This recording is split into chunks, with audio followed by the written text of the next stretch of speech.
Irmãos e irmãs em Cristo, este é o 7º domingo desse tempo comum, o Evangelho de Mateus, no capítulo 5, versículo de 38 a 48.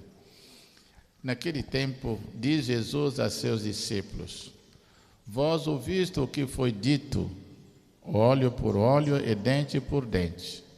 Eu, porém, vos digo, não enfrentei quem é malvado. Pelo contrário, se alguém te dá um tapa na face direita, oferece-lhe também a esquerda. Se alguém quiser abrir um processo para tomar a tua túnica, dá-lhe também um manto. Se alguém te forçar a andar 1 quilômetro, caminha 2 com ele. Dá a quem te pedir, e não vire as costas a quem te pede emprestado.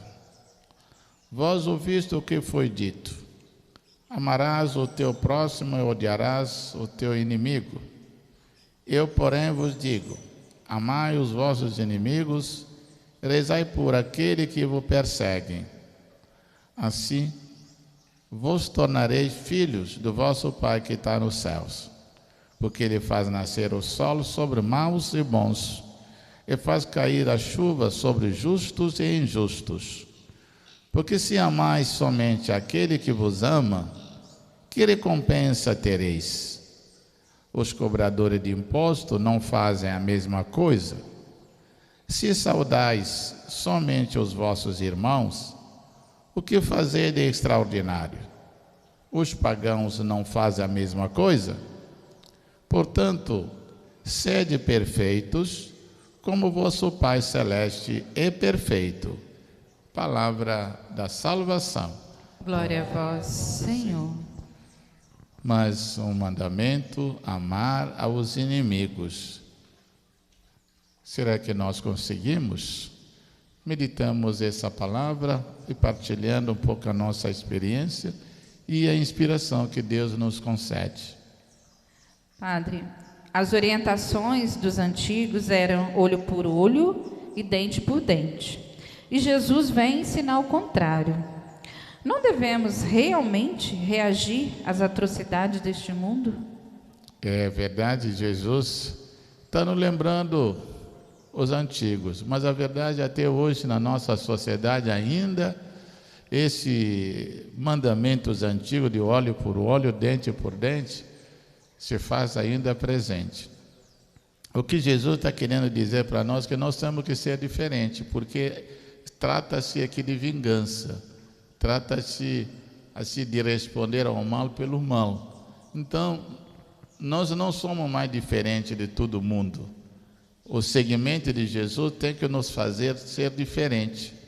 Então, diz: não enfrentei o malvado.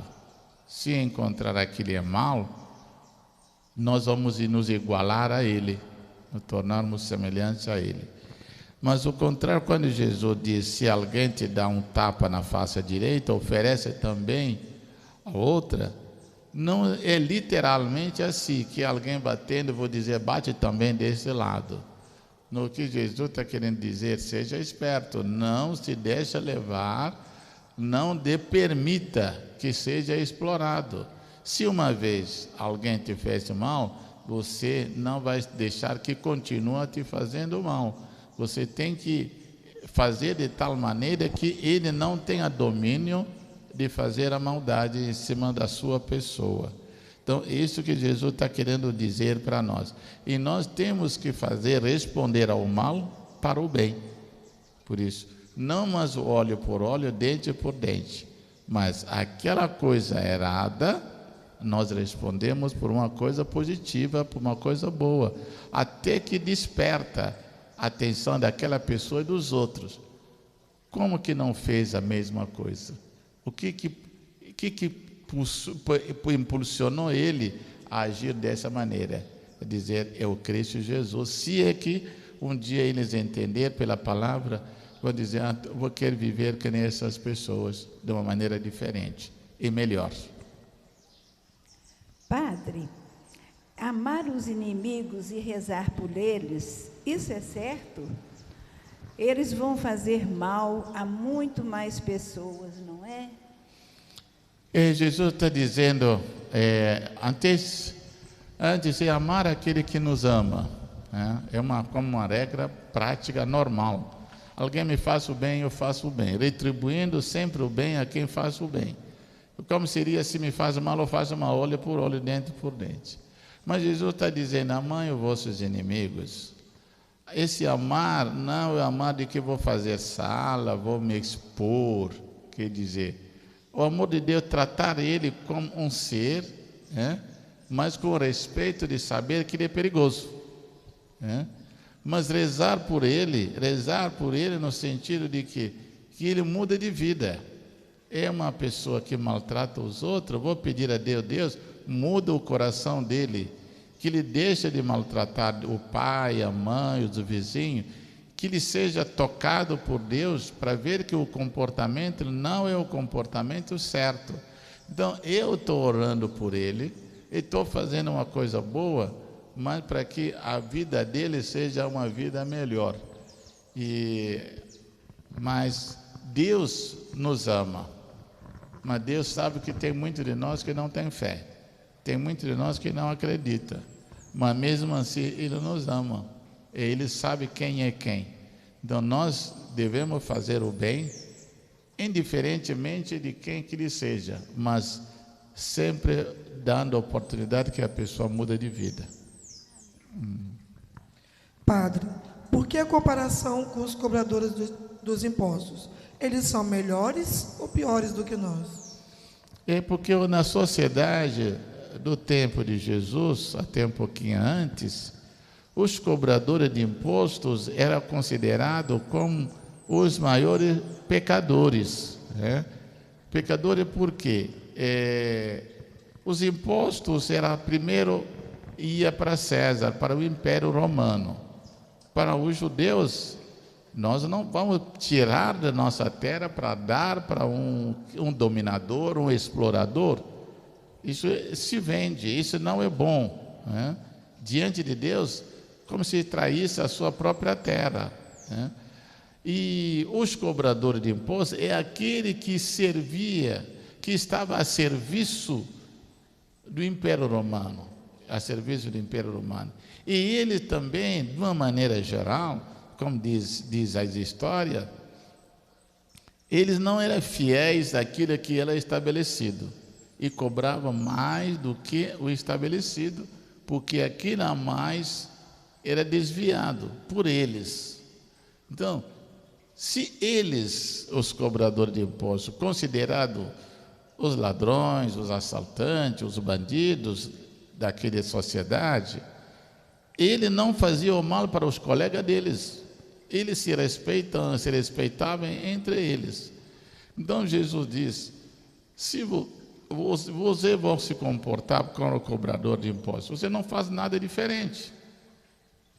Tem que agir não só para aquele que é parente, que é amigo, não, faz para aquele outro que é estranho, porque os cobradores de imposto, ele não age diferentemente ou não faz o bem àqueles que não são do grupo deles. Então nós temos que agir fazendo o bem a quem que seja, que pertença ou não ao nosso grupo, à nossa profissão, à nossa vizinhança, mas fazendo o bem para todos. Então a nossa justiça tem que ser além, tem que ir além, tem que ultrapassar aquele lá. E como são pecadores, e não nos dizemos pessoa buscando a santidade, temos que ser diferentes. É isso que Jesus está querendo dizer para a justiça dos judeus. Padre, Jesus nos convida a sermos perfeitos, a perfeição. Existe alguém perfeito nesse mundo? Jesus diz, porque a palavra de Deus, olha, portanto, sede perfeito como vosso Pai Celeste é perfeito. E é um desafio, é um convite. Quem é perfeito é Deus, mas nós temos a missão de cada vez mais buscarmos a caminhar na direção daquele que é perfeito, que é Deus.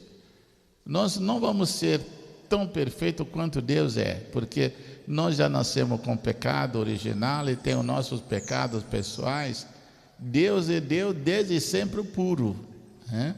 E Ele é a perfeição. Agora, o que nós fazemos só pode nos aproximar, mas igual a Ele nós não vamos ser. Agora, e nós podemos dizer, quando o nosso esforço é maior, pode dizer, eu sou mais perfeito do que eu fui ontem, do que eu fui no passado. Quer dizer, o grau da perfeição acontece cada vez mais que nós damos passo mais adiante, e tendo Ele como espelho, Jesus, Deus, como espelho, como a nossa meta. E é uma meta que a gente não alcança, porque Ele é inalcançável. E seria um pecado a gente querer ser igual a Deus, porque Deus nunca vamos ser. Mas nós vamos cada vez mais avançando e recebendo a luz dele e nos aperfeiçoando. Quer dizer, somos perfeitos, mas não igual a Ele, mas perfeito. É no propósito de melhorar cada dia, né, Pai? É, exatamente, melhorando. Aí vão dizer, puxa, essa pessoa hoje está bem melhor que foi ontem, está melhor do que foi quando era jovem, quando era criança. Então, é esse avanço, esse progresso que Jesus está querendo recomendar para nós, e tendo essa luz que é Deus maior. Que a gente ouve muito falar, mas fulano já melhorou muito. É, melhorou demais. Então, isso é bom. E a gente não pode parar. Se nós ouvimos um elogio assim que melhorou, a gente não pode dizer, agora parei. Não, tem que ir mais adiante. Irmão, Deus esteja na sua casa, esteja na sua vida, no seu trabalho. Não esqueça de partilhar e de convidar os outros a assistir, a acompanhar essas nossas meditações. Toca o sininho, partilha lá, dá um ok, e isso é bom para nós e para aqueles que vão assistir. Deus nos abençoe. Ele que é Pai, Filho, Espírito Santo. Amém. Amém. Tempo.